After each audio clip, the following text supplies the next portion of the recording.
27th of April 1999, 7 o'clock on a Tuesday morning. Very misty day here in Atlanta, Georgia.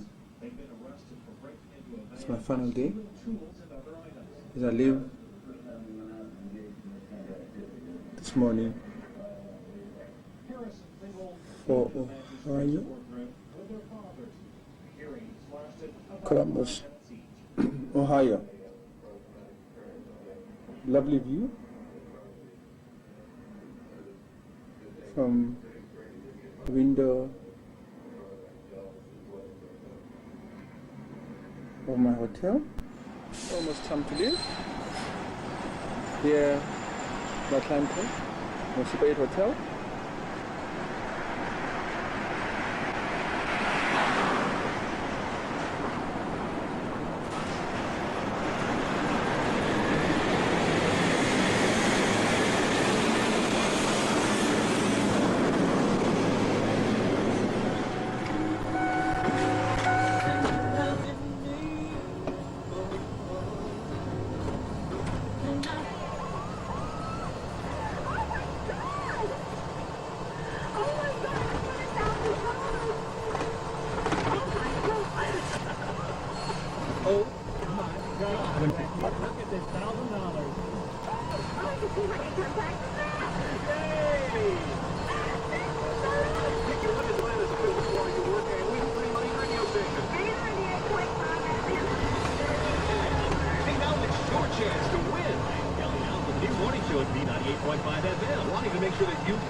look like pictures of a jacket, or coat, in the vehicle, I can't at the time. If I do, I'll just drop by there on my way back, guys. I'm on the highway now. I can't look back there now. As soon as I stop, I'll let you know.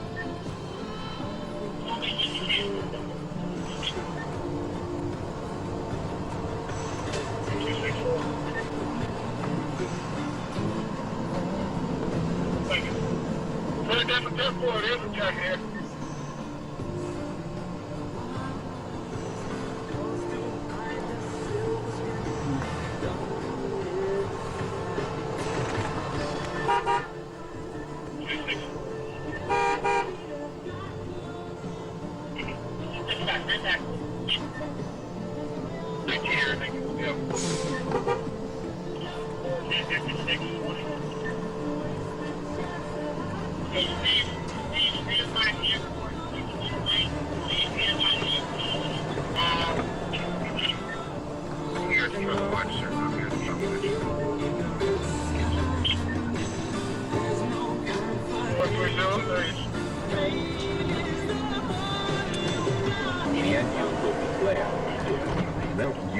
In the Dynamist, the Shane Company, in Marietta on Windy Hill Road between Cobb Parkway and I-75, and near Gwinnett Place Mall at the corner of Satellite and Steve Reynolds Boulevards. Open weeknights till 8, Saturday and Sunday till 5. Hello? Hello, is Carol there? Speaking. Carol, this is Life calling. Life who? Life itself. How can I help you, Life? The question is, how can I help you, Carol? And the answer is by telling you about the all-in-one range ability. Back yourself out. It's like this. The all-in-one range plan works when and where you need it. No long-distance or roaming yourself from the bounds of society's inconveniences. Wow. It's as if you read my innermost thoughts. It's a gift. Only Bell South Mobility lets you call anyone from anywhere. And now you can call nationwide for one low rate. No long distance or roaming. You know what? All that freedom is just waiting for me. Yeah, life knows no boundaries, Carol. For more information, call 1-800-986-BELL. Bell South Mobility. Life's calling. Why wait? Hi, I'm Kelly. And I'm Alpha. We're killing it up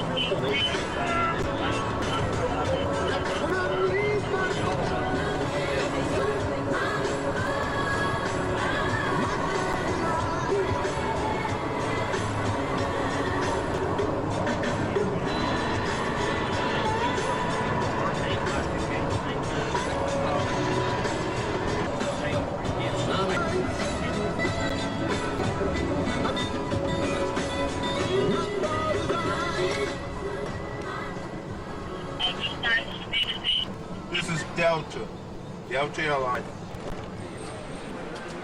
So with that,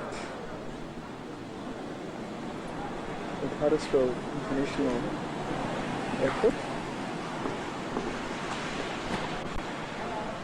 This is a no smoking area.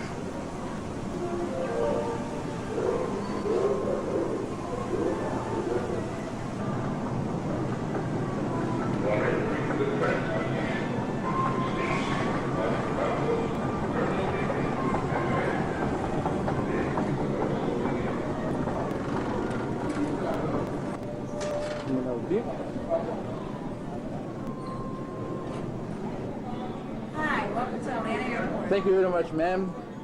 Glad to be here. Thank you very much. Thank you. Thank you. Those are very nice people. Here in Atlanta, people are really friendly. Just like in San Diego, Tijuana, and Washington, D.C., of course.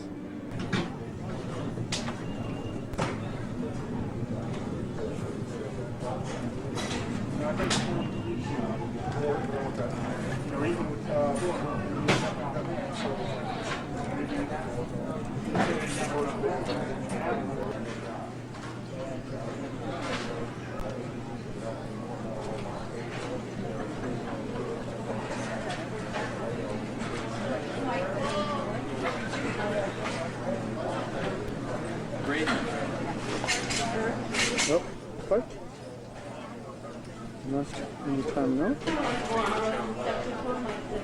Mid-tip carry-on bags should be in the size wise at the boarding door at B7. Can be securely stowed in the overhead bins or under the seat in front of you. We have passengers traveling with vehicles today under the age of 2. It is necessary that you check at the podium as required by AAPA if you've not previously done so. We will begin boarding first class, followed by the day members, continue with your rear cabin. At that time, we ask that you remain cognizant until you hear your row number call. Boarding will begin shortly. Final boarding calls up to flight.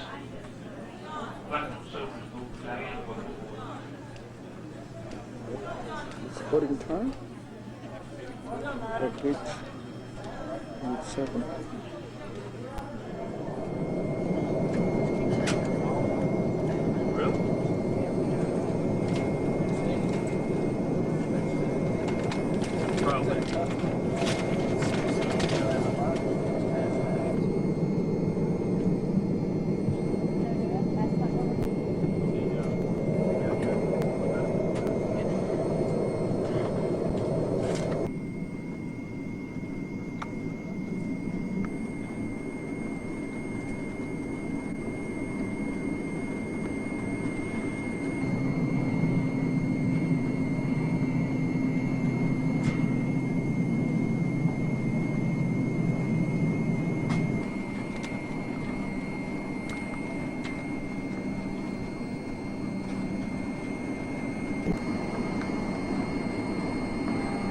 Good afternoon, ladies and gentlemen. From the flight deck, welcome aboard Delta Flight 2126, service up to Columbus, Ohio. Scaling number 3 for departure should be aboard momentarily. We ask the flight attendants to prepare the cabin.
Thank you for choosing.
Ladies and gentlemen, welcome to Columbus Port, where the local time is 1:45.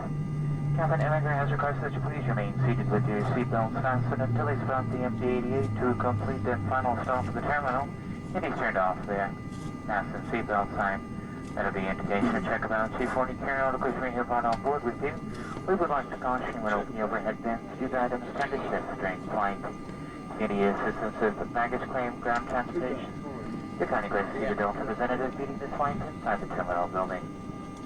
And on behalf of Delta Airlines and your entire MD-88 crew, I'd like to take this opportunity to say thank you for flying Delta Airlines. It's been our pleasure having you on board. And if you future plans to call for air travel, we hope to find it a convenience as well as a pleasure to fly Delta. Can we thank you and wish you a pleasant day.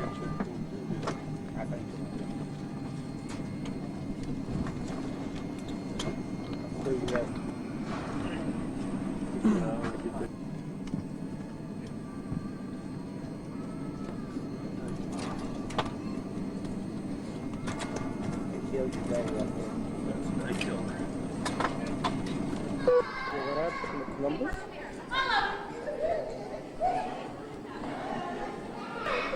After a nice flight, 1 hour trip from Atlanta.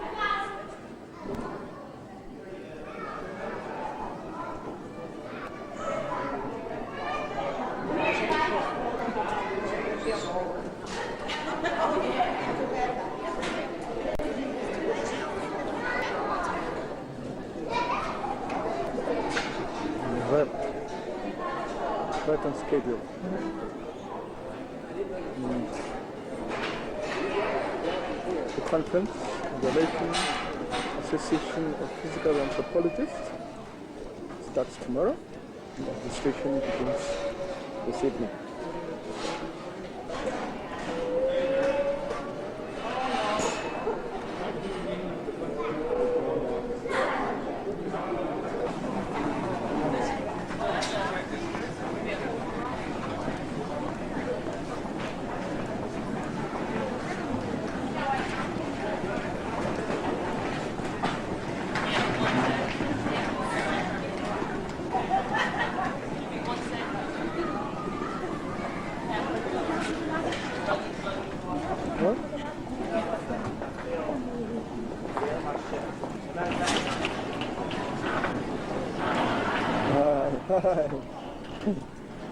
Well, nice guys, this were the crew and SA and DL21261 Atlanta to Columbus. This is Columbus International Airport. Yeah. We're on our way to downtown.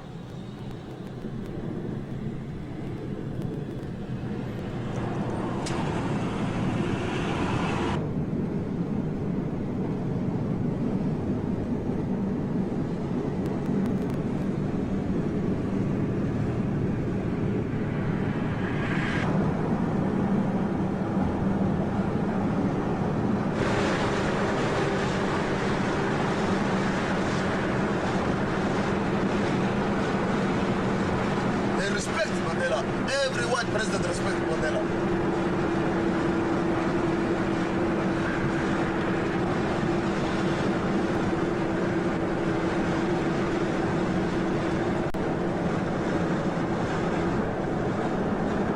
This is Columbus downtown. Oh yes. It's beautiful, huh? Oh, very beautiful.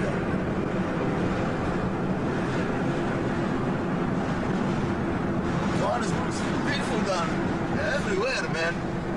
I saw a picture in Johannesburg. Yeah, this is beautiful. Here, it's the convention center. Oh, the convention and center. Your hotel is closed. Oh, yes.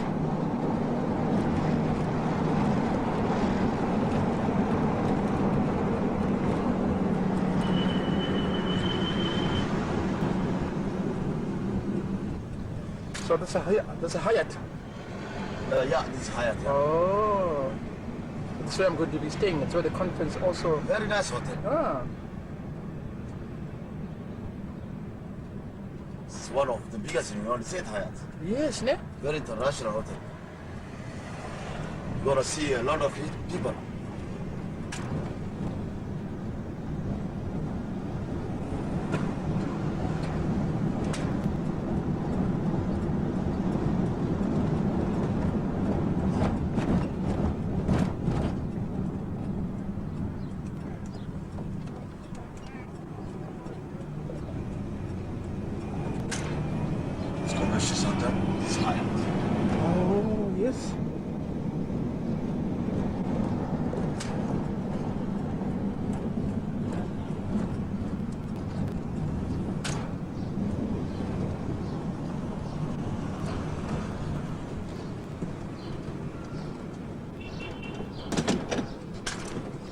Thank you very much, my friend. Oh, thank you. I give you a receipt and... We have finally arrived in downtown Columbus. And in front of me is the Hyatt, Regency. This is the headquarters for the meeting of the American Association of Physical Anthropologists. We've managed to secure behind this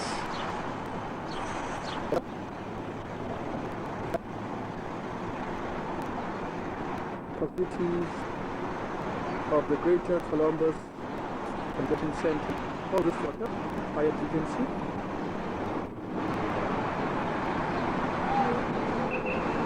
Managed to get the morning, day 2 in Columbus, Ohio, on this very darkest morning.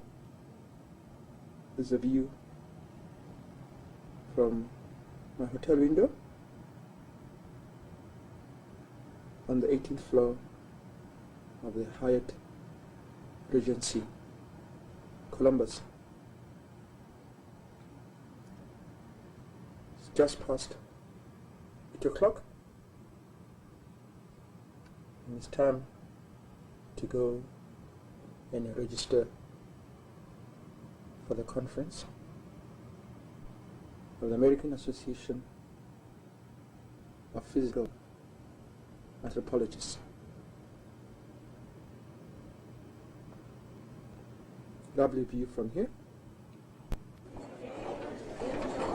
This is second level of the Greater Columbus Convention Center and registration hall. Everybody is registered.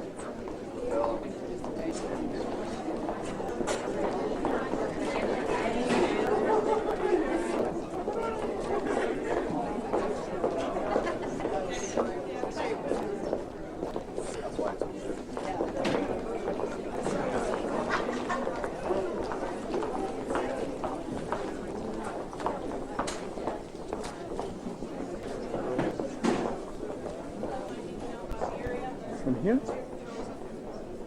9 o'clock, beginning of the deliberation.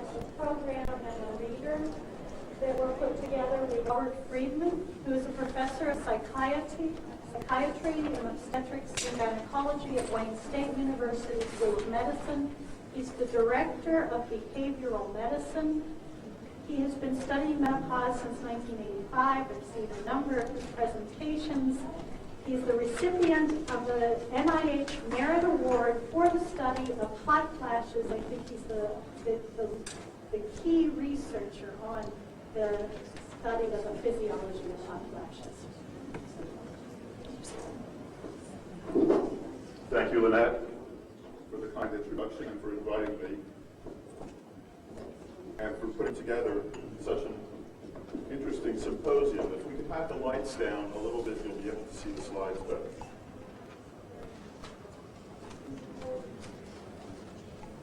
Okay, what is a hot flash?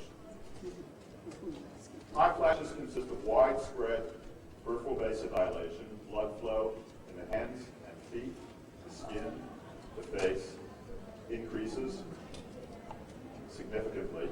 The duration of each hot flash is a few minutes, a couple, 5, occasionally 10 minutes. We can record sweating from the chest, which we, in our laboratory, use as a marker of hot flashes. Sweating is recorded from the sternum. Metabolic rate increases about 10%, coincident with the flash. Okay, it's not rising before, but when the sweating occurs, respiratory exchange ratio goes up rapidly by about 10% at the same time. Now, until recent work in my laboratory, people thought that core body temperature did not increase before a flash.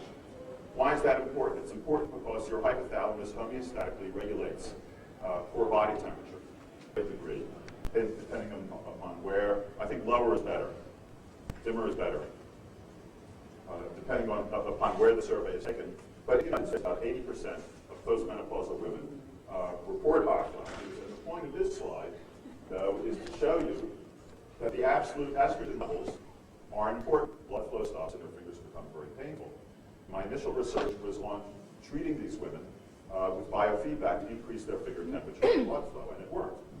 This rat had some labors, and his mother had breast cancer, okay, so he couldn't take estrogen. And he came to me one Friday afternoon and said, Dr. Friedman, I've read some of your work showing that you can take cold women and make them warm. Is there any way that you can take a hot woman and make her cold? And I said, well, I don't have a clue, but let's work on it. And that was the beginning of this work. Okay, so I showed you that we think that central noradrenergic activation is increased in these symptomatic women and increases further with the flashes. Trained as a behavioral psychologist, and what would we want to do with someone like that? We'd want to relax them. So we did. And this was that's the next step that we want to verify in our laboratory. And that's the end of the talk. Thank you very much.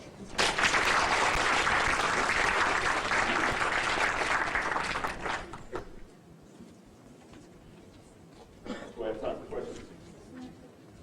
Yes.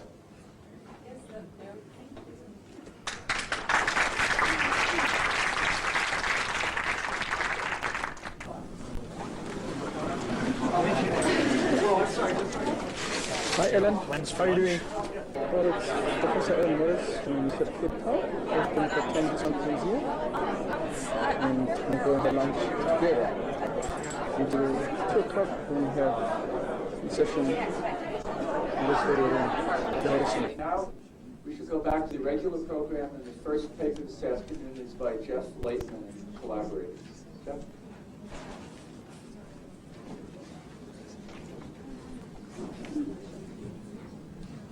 If I can have the keys. Should be. It's right up on. Thank you. If you can close the lights so I can begin and keep to my schedule as best as possible. And we got 4 buttons on this clicker. Which move? The one to the Forward. Okay. On behalf of my coworkers and myself, I'd like to talk a bit today about a pretty important area of mammalian anatomy and physiology, and how understanding a bit about it might give us insights into the Neanderthals. Talk about some regions that relate to the upper respiratory tract and put it forward for your thoughts and consideration, some of the things that my coworkers and I have seen. Due to the welcome to my world. We're looking inside the head and neck of an adult human. A few of the stars. This is a larynx, a tongue, a nasal cavity, a eustachian tube, sinuses, pharyngeal space. This area, the upper respiratory, or more properly aerodigestive tract, is the crossroads of breathing, of swallowing, of pressure control, of aeration, of olfaction, and the mechanism for vocal production. As the great British otolaryngologist Sir Victor Negus to demonstrate to you a typical pattern of this throat in terrestrial mammals, and I just call you to note that this thing in the middle, the voice box or larynx, sits very high in the throat where it's able to make contact or overlap with the soft palate. Memorize most of my life. We've learned that there are largely a standard plan pattern in most mammals that have a high larynx locking into the nasal cavity, which effectuates 2 largely, but in some not totally separate areas, one for air and another for food or at least liquid. Occurs. The changes in humans are incredible. We go through the greatest ontogenetic change probably known in mammals. This is more dramatic than going from a caterpillar to a butterfly. Our larynx is going to descend into the neck, changing our entire anatomical basis, our physiological functioning, and the neurophysiology underlying all of this. The end product is going to be a situation in which our larynx sits all the way down in the throat, a very caudally displaced structure. What does this mean? Well, it means that for the first time in mammalian evolution, our airways, as shown here in blue, and our foodways, as shown here in green, must always cross. They don't have any other alternatives. And this stinks. Because what this has meant is we have evolved the ability to choke to death with greater ease than any other mammal. Many of our problems relate to this lowered position of the larynx. Every time you get something caught in the wrong pipe, you're paying an evolutionary price. Joy Reidenberg and I recently published in the American Journal of Medicine an explanation for why we have gastroesophageal reflux disease the way we have it. It's due to the low position of our larynx, which enables fluid content to go freely and get into our oral cavity and even into the lungs. So the next time you got a bad taste in your mouth from reflux, it's due to your evolutionary history. Well, in the course of our, whoops, wrong way, forward. Okay. Course of our studies, we became more and more aware of the fact that the roof of this entire aerodigestive tract is the bottom of the skull, particularly the exocranial axis. And what we have learned is that the structures in the throat bear a direct relationship to the outside of the skull. And when you look at a human pattern, an adult extant human, you find there is a high bending, the classic kyphosis internally that's been noted for a long time, and this relates to a larynx low down in the throat. I'd like to move and talk briefly, I'm watching the time, briefly about a few other areas that are not directly from our own laboratory that I think you may find of interest. What we're looking at over here is a picture of an ear. That's what this thing is. Most of the time you see it with an earring. That's an ear over here. The ear has a number of parts divided in three, like gall. There's an inner ear, which I'll mention later, a middle ear with the ossicles and the tympanic membrane, and an external ear. And I'd like to talk a bit about some findings regarding the middle and external ear, rather interesting and worthy of discussion. Let's turn to inner ear. This wonderful world is the world of the bony labyrinth and the semicircular canals. I'm not going to talk about that, that's the cochlea. But this has been an area which has had extraordinary advances in the last few years, due in no small part to the outstanding work of one of our own colleagues, Fred Spoor, who I'll mention in a second. Here we're looking, just to show you folks that don't deal with heads the same way, where this would be located. This is the front of the skull, this is the back of the skull, this is a temporal bone, there's your foramen magnum, the semicircular canals are sitting there. You have to understand one thing. The oldest of all the senses, it's so old and so basic, you don't even count it amongst the basic five. It's the sense of balance. It predates everything. It is central to existence. Let me just show you this particular pathway. This is the tube we're talking about. Biomedically, this is one of the central concerns of our NIH. The most common childhood disease in the United States is otitis media.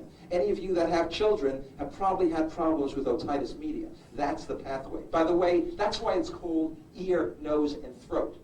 The channels are constantly communicating one between the other. Again, this is a both musculocartilaginous tube.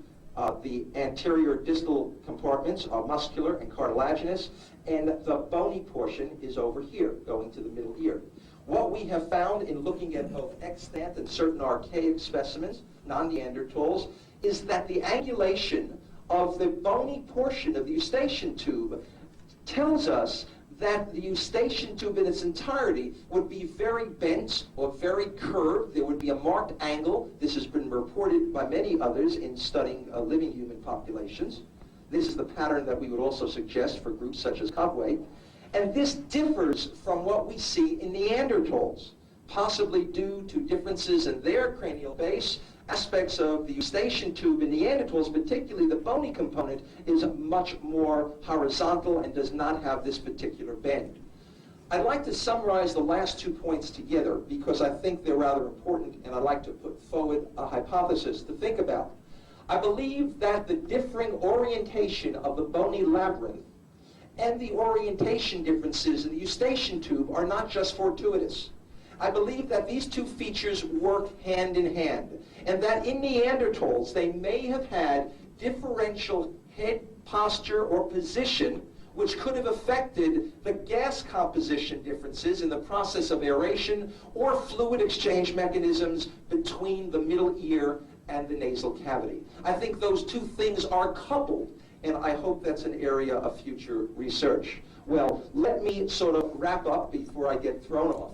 I'm going. And I'd just like to end by saying I've tried to touch base on a number of areas, not to give definitive answers, but to raise them more for questions and to discussions. And I'd like to put up a provocative picture showing some of the regions we've spoken about that appear different in Neanderthals. Sinuses being enlarged, larynges possibly being higher, eustachian tubes more direct, and the most controversial of all right now, dealing with what's happening in the nasal region. And we'll hear a bit more about these projections and swellings in a little bit. To summarize, when death from varying approaches, reconstructed laryngeal position, nasal and paranasal morphology, and external, middle, and inner ear anatomy are considered together, the picture that emerges is of a suite of head and neck, particularly upper respiratory features, which appear different in Neanderthals. To conclude, to borrow from legal dictum, while we cannot establish beyond a reasonable doubt that Neanderthal upper respiratory tracts differed from ours, it does seem that their distinctiveness is supported by a preponderance of the evidence. Thank you. Great to cut this off. This is a great discussion. Let's take 10 minutes. And then 3:45 we'll talk the next bit. What were you going to say?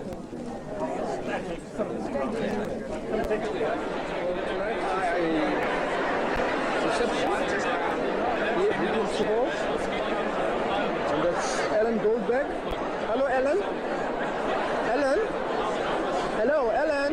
Hi, Ellen. How are you? Meeting. And that's Ellen Morris. Hi, Ellen. Hello, Greg. Greetings from Cape Town. From Cape Town. That's Marina Stein from University of Victoria. Hi, Marina. How are you? And that's a friend of theirs. Well, it's good to be here.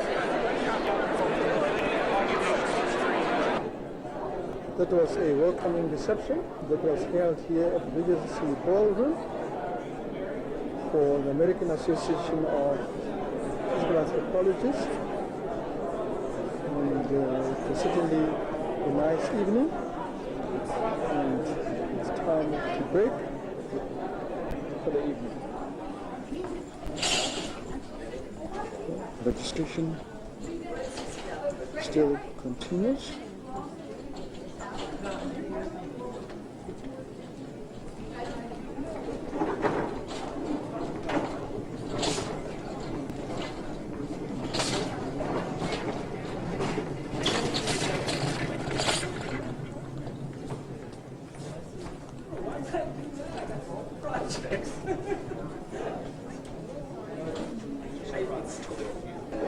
This is the exhibition room, the society. We look nice. All of the posters.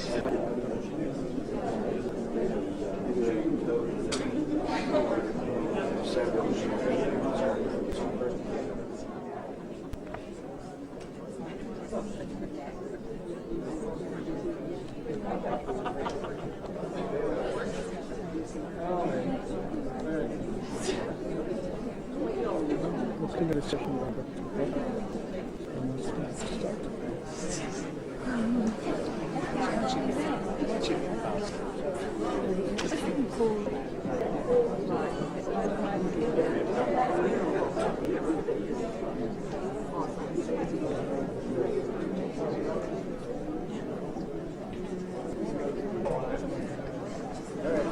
Good evening, everyone. I'd like to welcome you to the plenary session of the 1999 American Association of Physical Anthropology meetings. And as you come in and get seated, I thought we'd get started. It's about 5:32, and I'm sure you all have just anxiously awaiting for Dr. Barker's talk. Dr. David Barker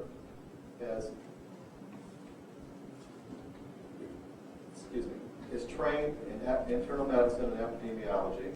He is the director of the Medical Research Council of Epidemiology Unit of the University of Southampton, and he is a fellow of the Royal Society of London. His research focuses on the fetal origins of adult disease, and he has described this in a recent book entitled Mothers, Babies, and Health in Later Life, of which I have the second edition here. And this is available His press is Churchill Livingston, and you may have picked this up. And Churchill Livingston is a subsidiary of Hart Corporation, I believe. Yes, it is. So, without further ado, and interrupting Dr. Parker's time, his talk tonight is on the fetal origins of disease in later life. Dr. Parker.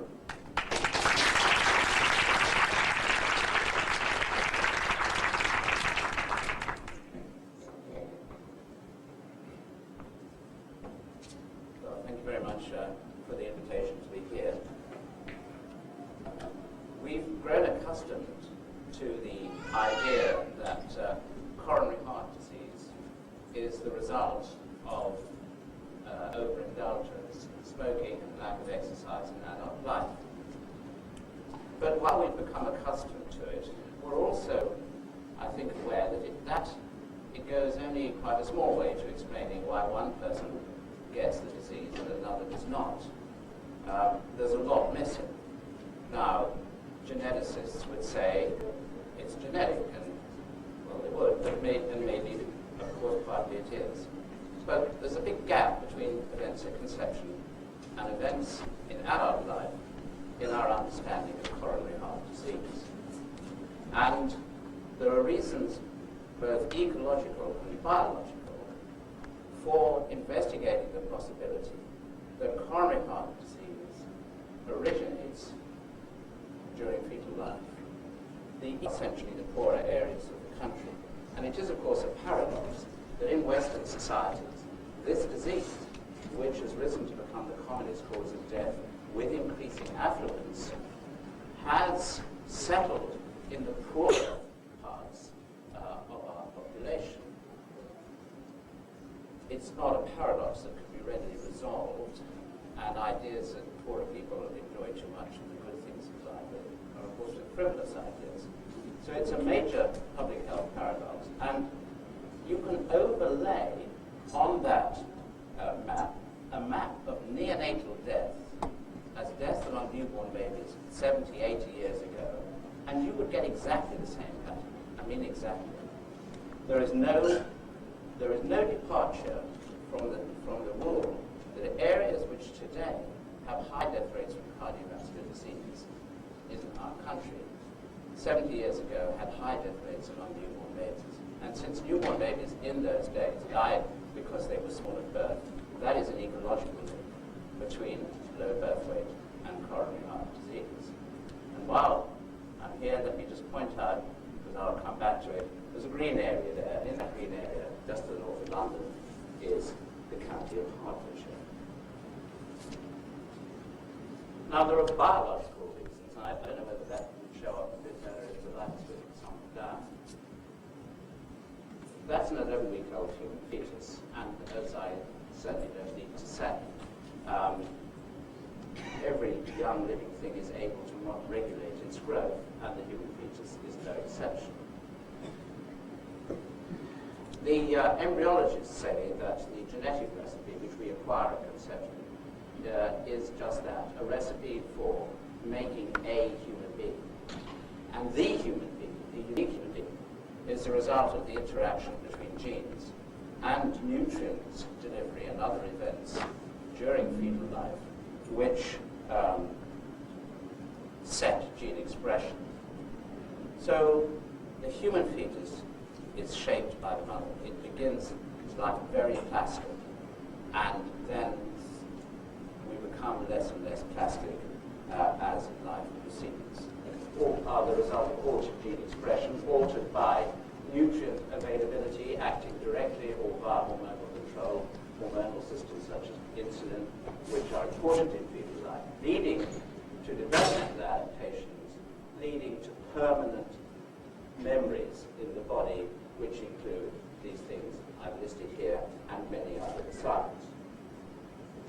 So what I'm going to discuss this evening is the fetal origins hypothesis, which proposes that coronary heart disease originates through adaptations which the fetus makes to undernutrition. And these adaptations permanently change the body's structure, physiology, and metabolism. And the word I just want to point to is originate. No one said or ever said that coronary heart disease only results from what goes in food. That's never been the point. The word is original. Intercommunities so regularly with improving nutrition, why it settles in the poor rather than the rich, as one would imagine it would, why it is going to become the commonest cause of death in the world by the year 2015, why it is already the commonest cause of death in India under the age of 70.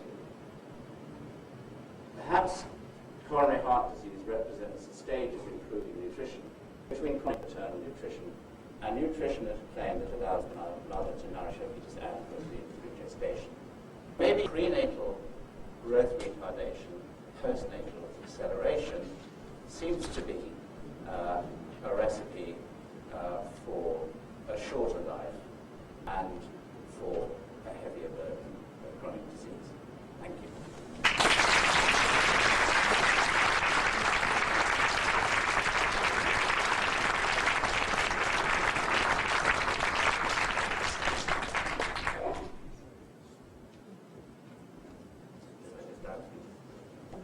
Would you like to take some questions, Sure. Dr. Charter? Please. Any questions? It's not a consistent response.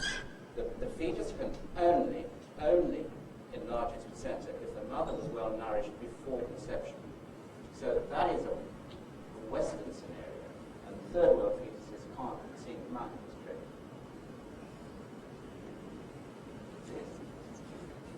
In the case of insulin resistance in the male fetuses, there is a mechanism that's been known to surgeons for a long time with insulin resistance in the case of trauma. Surgery or other trauma Yeah. be expressed as insulin resistance, and it's particularly notable in young males. Yeah. To a greater extent than Yeah, 6 times insulin yeah, resistance. it's very interesting, isn't it? I mean, the link between stress of one kind or another and insulin resistance, I mean, cortisol makes you insulin resistant. So, I mean, you know, that's why I was cautious about going off into just what the link between thinness and insulin resistance is. It's tempting to think muscle structure, but I mean, I absolutely recognize what you're saying.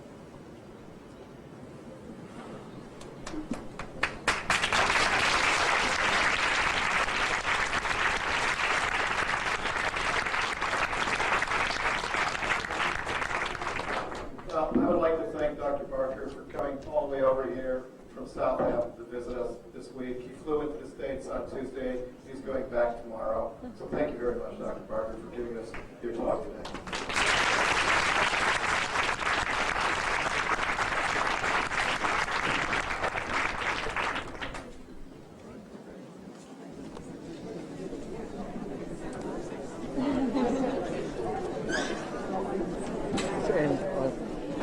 Decision by Dr. Barker, the Medical Research Council, in Southampton. It's not the end of the clinical session, and everybody is now tomorrow.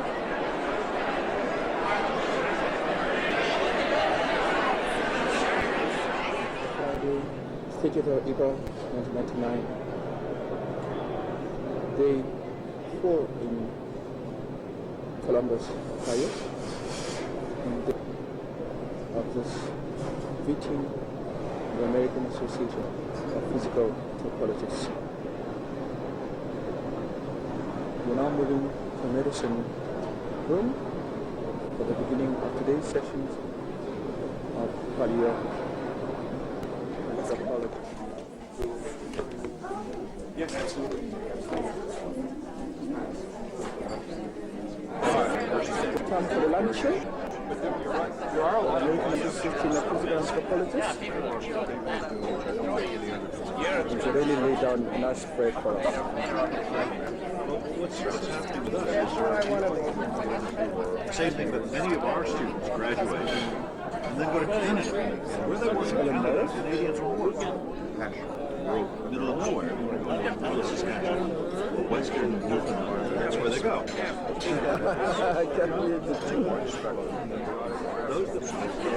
Our speaker graduated BA at Brandeis University and a PhD at the University of Denver in psychology.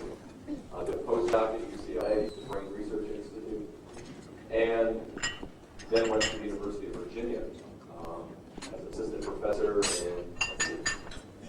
I think. And then moved up the academic ladder there to full professor and also director of the developmental psychology testing unit there, or training unit. And in the process has published over 70 papers in a whole range of topics, including development, cognition, perception, but also various modeling of Kate, for instance. So he's got a lot of interest in some of the papers here, too. And in 1997, was then appointed as the assistant director of the director of the Social Behavioral Economic Sciences, NSF. So it's my great pleasure to introduce Dr. Bennett Bergstrom.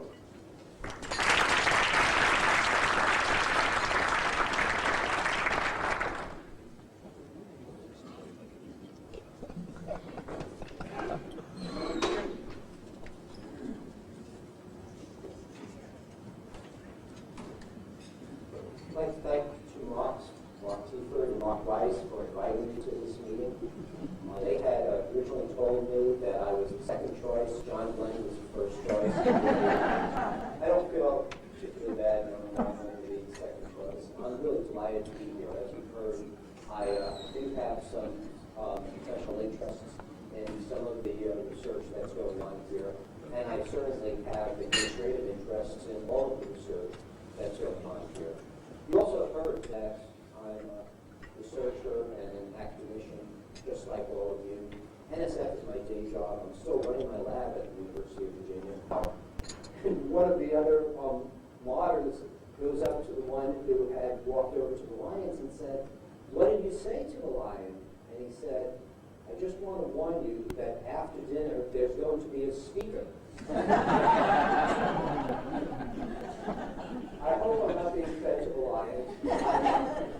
I'm going to say some things which are designed to provide you with some of the insights and some of the information that I've gained over the last 2.5 years, taking a front row seat in Washington and seeing policy developed, both at the National Science Foundation and in Congress, and having the chance to observe both the tremendous difficulties that each community has in being able to realize its goals and bring them into balance with the goals of the other communities. In the history of science policy was a request by President Roosevelt to then the director of the Office of Scientific Research and Development, Geneva Bush. Science in certain ways is being downsized in terms of its funding. And what I suggest is that it requires all of us to think more strategically about how to ensure that we can compete effectively for the funds that are available. Now, there are probably many suggestions about the ways in which research communities need to be organizing themselves to take advantage of the constrained funding that exists. But I'd like to spend time today emphasizing that as hard as it is, each research community now needs to start thinking very hard about priority setting, recognizing that all of the good research can no longer be funded. Who do you want to be making decisions about what is the most important work in your own fields to have funded?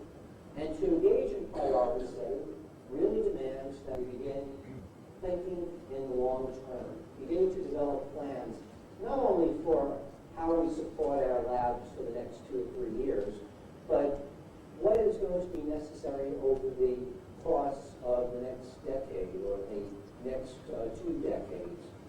And I think that there are a number of challenges and opportunities that we face. This comes from both my experiences with the different scientific fields as well as observing what's happening in other parts of the foundation where I'm seeing the successes of some of the other sciences. And this leads me to want to spend some time giving you examples of silence. Priorities will be set without its input. by those outside of the R&D community.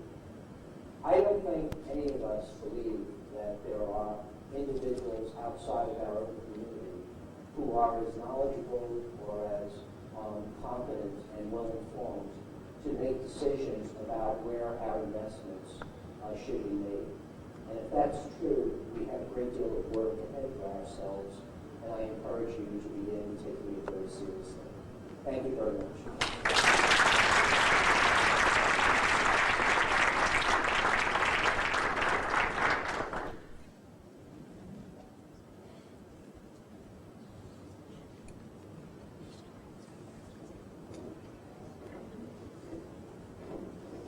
I'd like to thank you very much for taking the time to come speak to us today.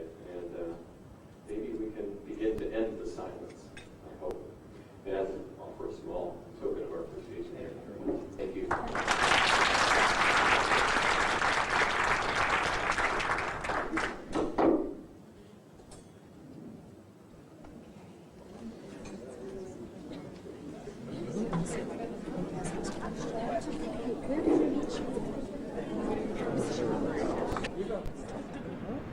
This is side of the State House.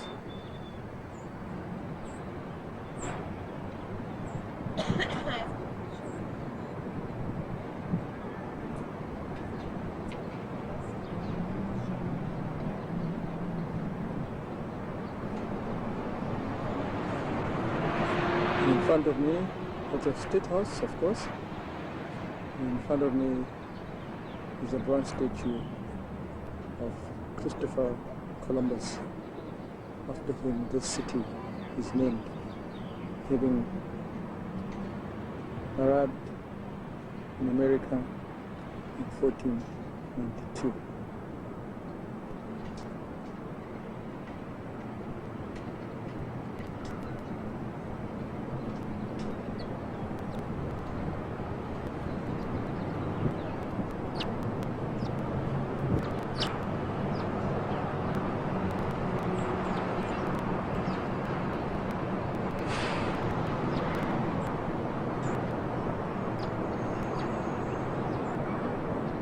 Christopher Columbus. All these are the grounds of the State House.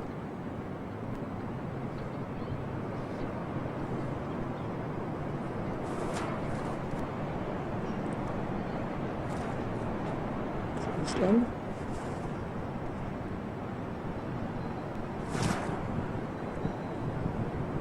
West.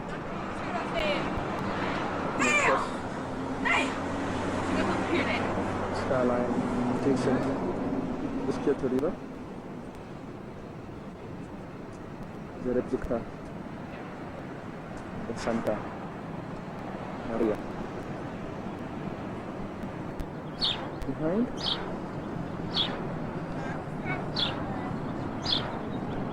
plaque gift of people of Italy.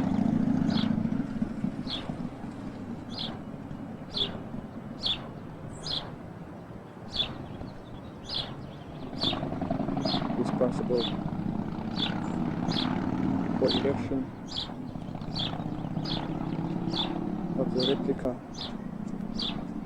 of the Santa Maria, which is in the foreground on the Schiota River.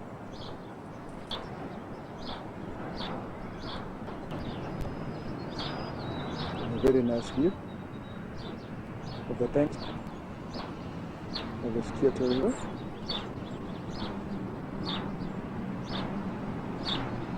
And back to the Columbus skyline.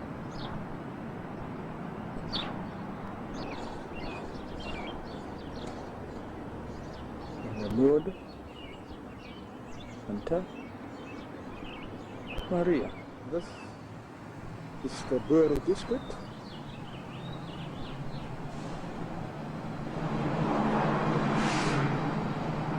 So named. Traditionally, this was the center of Brewery, the corner of Livingston and High Street.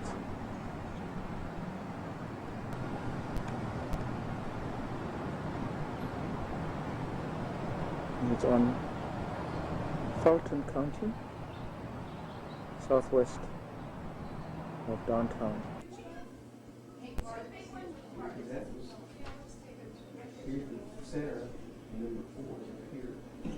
People work hard and are very healthy, and they are very happy.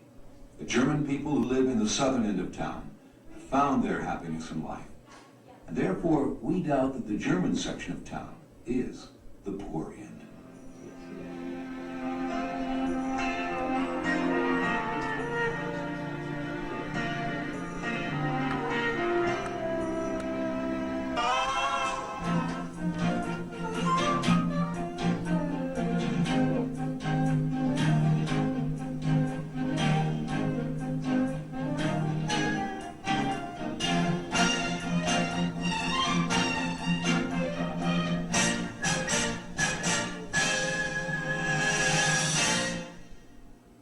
Here in the south part of Columbus, and you've heard it all, the history behind it, and there's the auditorium, and you just have a look around this historic area of Columbus.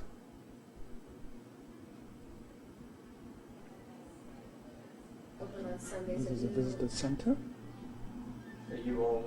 No, pretty much Sunday is just, you know, you're out on your own on Sunday. So we need to go on most of the shops today? Yeah. Is that what you're saying? Yeah. Is it one thing that you're looking No, for? No, we just came up, we just drove up here just to see what was. So pretty much it's nosing around, looking at gardens, neighborhood. That's really what most of us do. We look at the buildings and we see what people are planting in their teeny tiny Are little some of these gardens. now, like, the address like the Nutcracker doesn't match? Yeah. Yeah. Well, we went to, had New York cheesecake. Yeah, you went to Cup of Joe? Yeah, just to get some. I thought, well, if we were gonna get a dessert, I thought, well, I can get that. Yeah. I can make that. Well, yeah.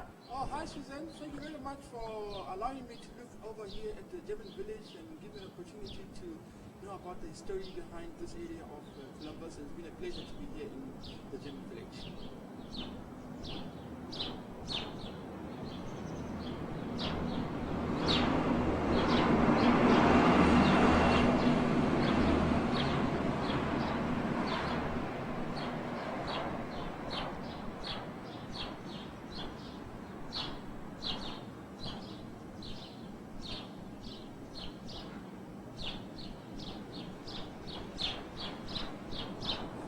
Much and my love to Plenary Commission back in South Africa.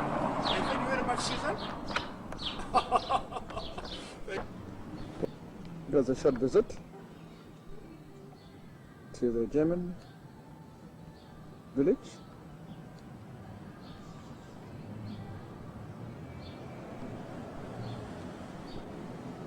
Just a view of the surrounding area. This is high top property value for people who are living here. With an investment, given the history behind this area.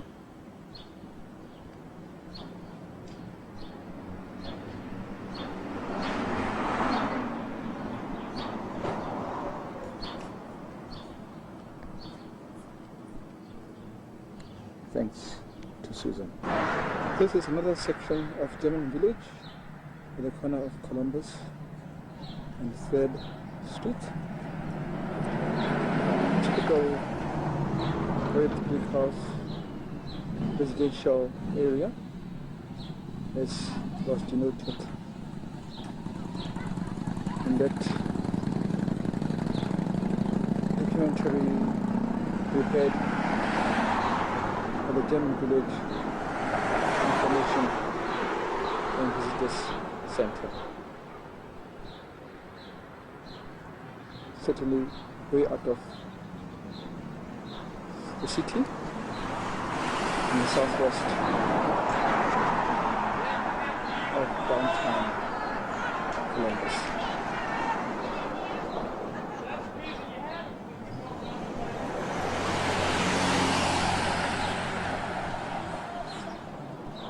grocery shop in the neighborhood, sells German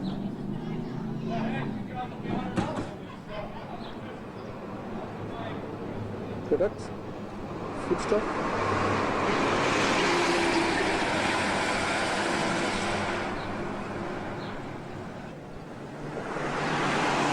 And in front of me here at the German village is a Catholic school of St. Mary's.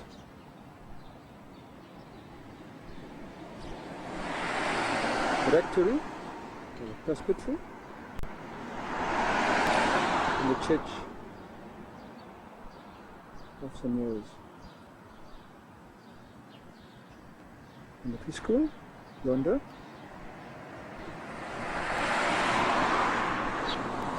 Obviously this is a German, historically German church, established in 1867.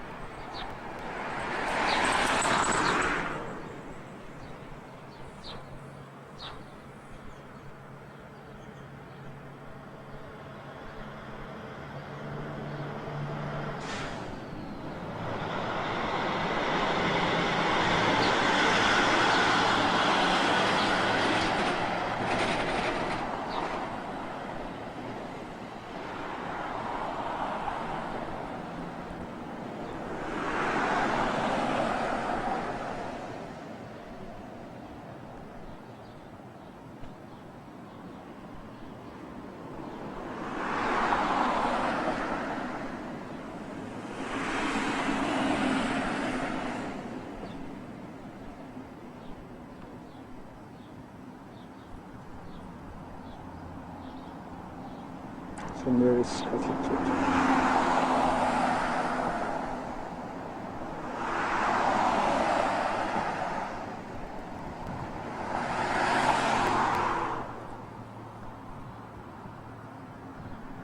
On 3rd Street,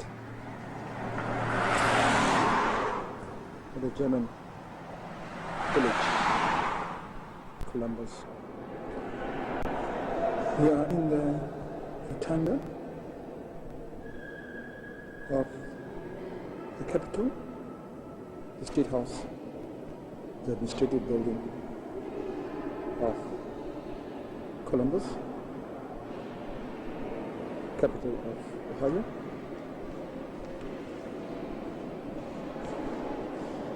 Daily tours are taken here, particularly by children, school children, families, adults, visitors, in all parts of the US and internationally.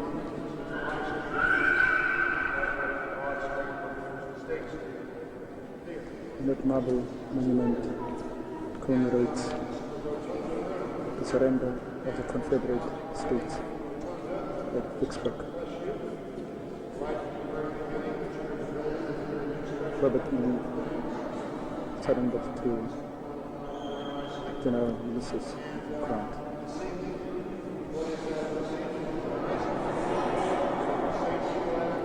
Under the leadership of Abraham Lincoln.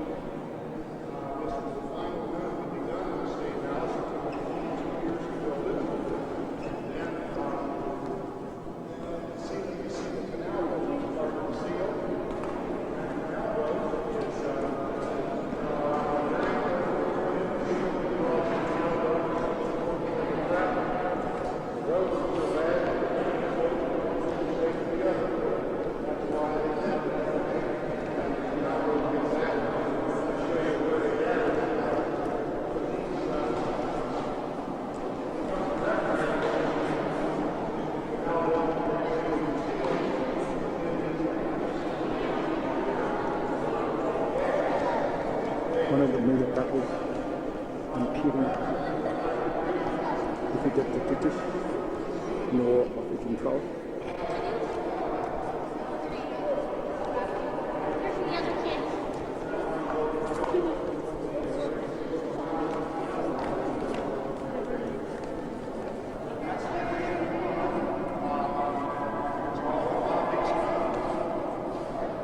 And there's a project the State House, Columbus, Ohio.